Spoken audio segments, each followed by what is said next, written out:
Hi, we're back to finish cellular respiration. So let's just take a look at where we left off. We left off discussing everything that we made in glycolysis and the Krebs cycle. So we started out with glucose outside the mitochondria because it couldn't quite fit in, so we had to break it in half. So we broke it into two 3-carbon molecules called pyruvic acid or pyruvate, either one.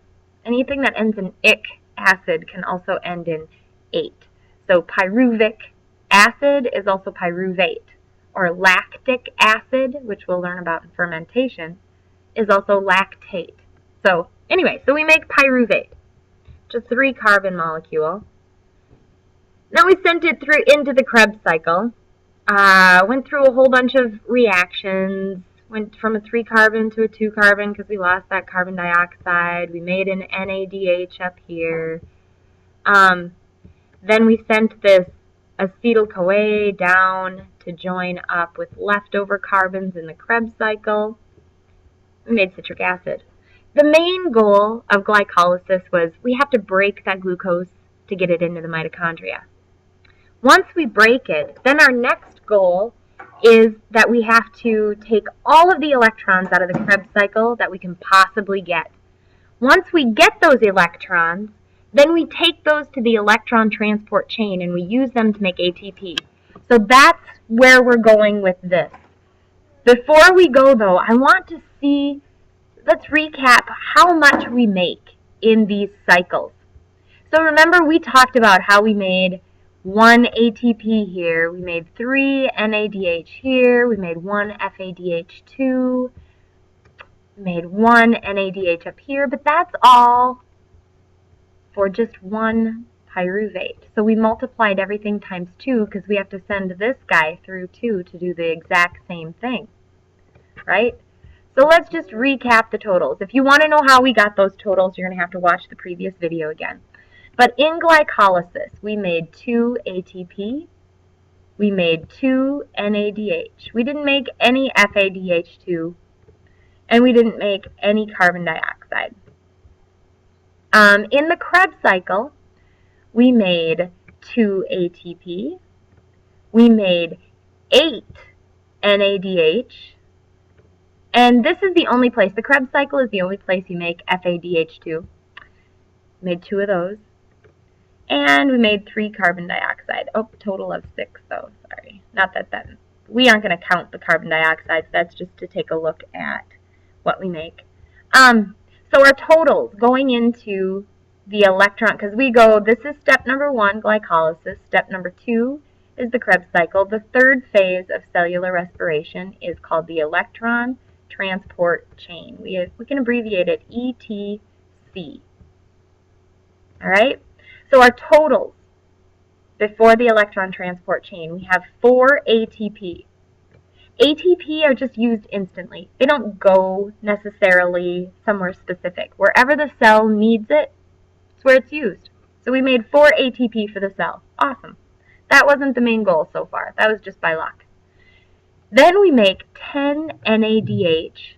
These are really important. And 2 FADH2. Now these guys, their jobs are like taxi cabs. Remember how I said our main job is from the Krebs cycle is to get as many of these high energy electrons as we possibly can. So once we do that, they hop in these taxi cabs, the NADH and the FADH2. And what they do is they take those electrons, they bring them over to the electron transport chain, they drop them off. Then they go back to the Krebs cycle, get more electrons, go back over to the electron transport chain, and drop them off. And they keep doing that, picking up the electrons at the Krebs cycle, taking them to the electron transport chain, and dropping them off. That's their job. That's why they're like a taxi cab. That's why they're called electron carriers, because they carry the electrons. All right, then the carbon dioxide is all waste. We just breathe that out. So just in case I ask you what happens to all of the products of glycolysis and the Krebs cycle, now you know ATP is instant energy, NADH and FADH2 take electrons to the electron transport chain, and carbon dioxide is a waste. So now let's see what happens. Now we broke down the glucose, got it in the mitochondria. We extracted all of the electrons that we possibly could. Now what happens? How do we use those electrons to make this all-important ATP? That's the next step. So, welcome to the electron transport chain.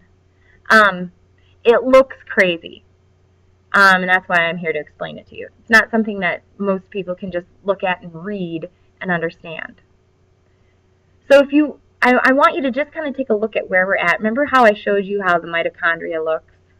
It's got an outer membrane, and then it has this squiggly inner membrane.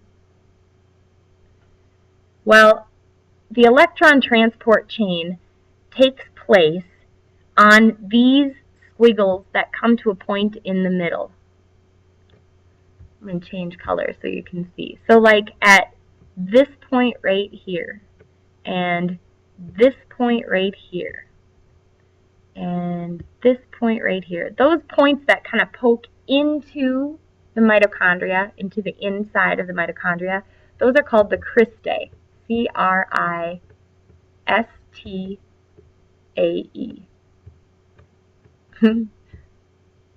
Not very good at writing at this. So it's called the cristae. That's where all of these proteins are embedded in that membrane. Right here. All right. So what happens? First of all, we're going to follow NADH first. So NADH, see this guy?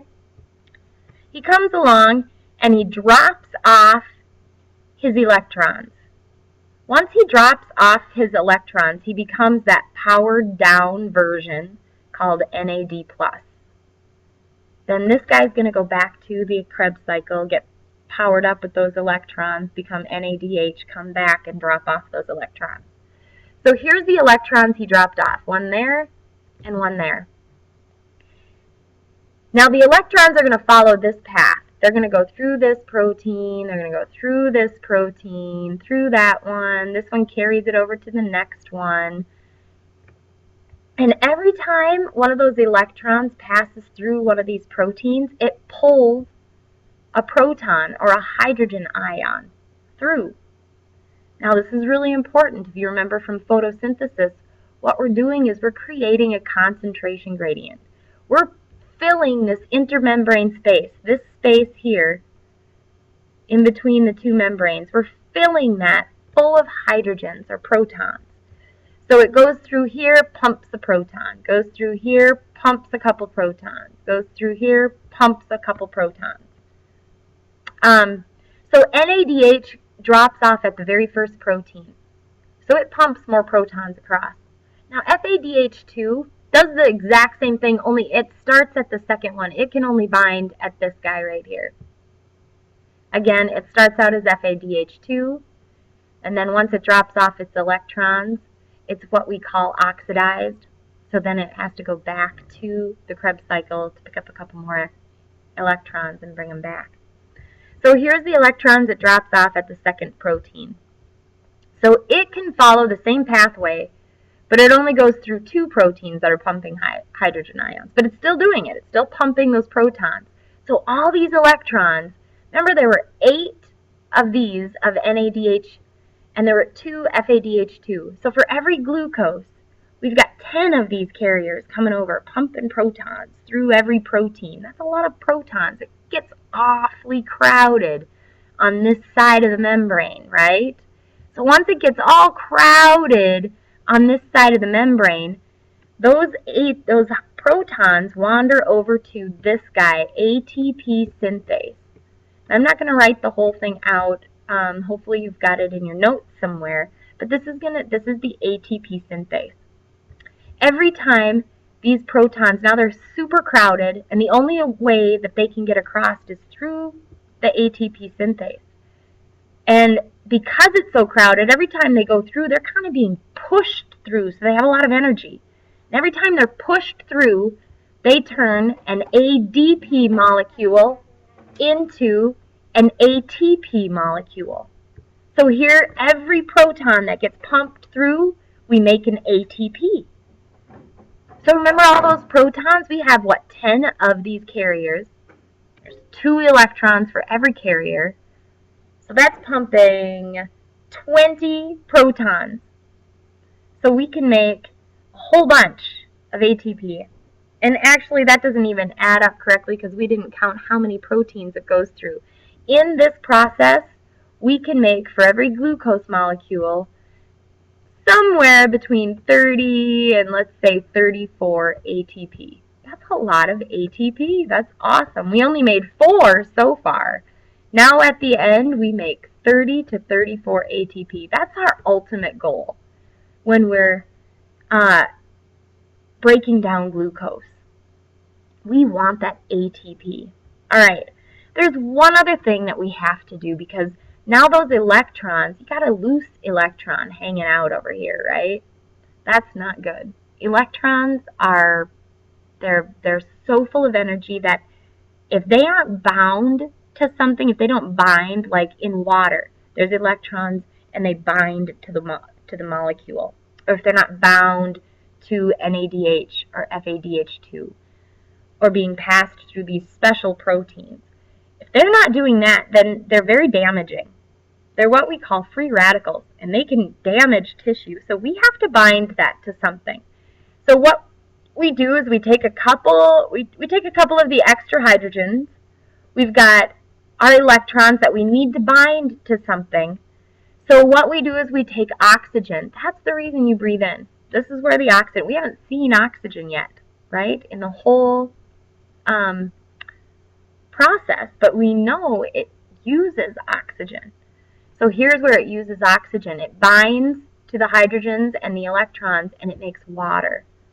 Remember, water is one of the products of cellular respiration too. And this is what we call the final electron acceptor. And that's so those free radicals, those electrons, don't go wreaking havoc inside of our bodies. So that's the whole process of the electron transport chain. We drop off the electrons. Every time they go through a protein, they pump a hydrogen ion, which is also called a proton. They pump those protons into that space between the two membranes called the intermembrane space. And it starts to get crowded with protons. So then those protons get pushed through the ATP synthase, making ATP. And that's the whole process. All right. Any questions? Let me know.